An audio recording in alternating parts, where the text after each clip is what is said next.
जन स्वराज के सूत्रधार प्रशांत किशोर इन दिनों बिहार के विभिन्न जिलों का दौरा कर रहे हैं। इसी क्रम में सोमवार को आरा पहुंचे प्रशांत किशोर ने मुख्यमंत्री विधानसभा में प्रतिपक्ष के नेता तेजस्वी यादव पर निशाना साधा। आरजेडी नेता तेजस्वी यादव की शैक्षणिक पृष्ठभूमि की आलोचना करते हुए प्रशांत ने कहा, एक नौवीं फेल बिहार के विकास का रास्ता दिखा रहा है। वह जीडीपी और जीडीपी ग्रोथ के बीच अंतर नहीं जानते हैं और वह बताएंगे कि बिहार कैसे सुधरेगा।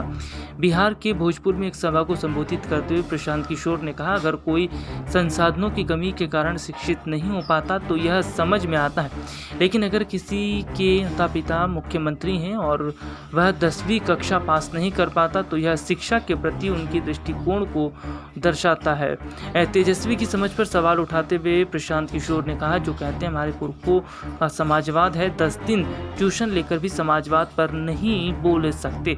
बिहार में विधानसभा चुनाव से पहले प्रशांत किशोर इन दिनों लगातार जमकर विपक्षी पार्टियों पर निशाना साध रहे हैं। बता दें कि बिहार विधानसभा चुनाव से पहले एक और जहां वोट बैंक को मजबूत करने में लगे नीतीश कुमार, तो वहीं चिराग पासवान भी एक अलग राह पर नजर आ रहे हैं। लेकिन जिस तरीके से बिहार में देखा जा रहा है कि विपक्षी पार्टियां लगातार उन मुद्दों को उठाती नजर आ रही हैं जिन मुद्दों पर सरकार घिर गई है, तो वहीं दूसरी तरफ सीधे तौर पर बिहार का विधानसभा चुनाव इस बार दिलचस्प और इसलिए रहने वाला है क्योंकि प्रशांत किशोर इस बिहार विधानसभा चुनाव से एक बड़ी शुरुआत करने जा रहे हैं। माना जा रहा है कि प्रशांत किशोर बिहार में आने वाले वक्त में न सिर्फ कई बड़ी जनसभाओं को संबोधित करेंगे बल्कि वो कई वर्ग के लोगों को साधने की कोशिश भी कर रहे हैं। हालांकि वोट बैंक के लिहाज से देखा जाए तो प्रशांत किशोर वोट बैंक को ध्यान में रखकर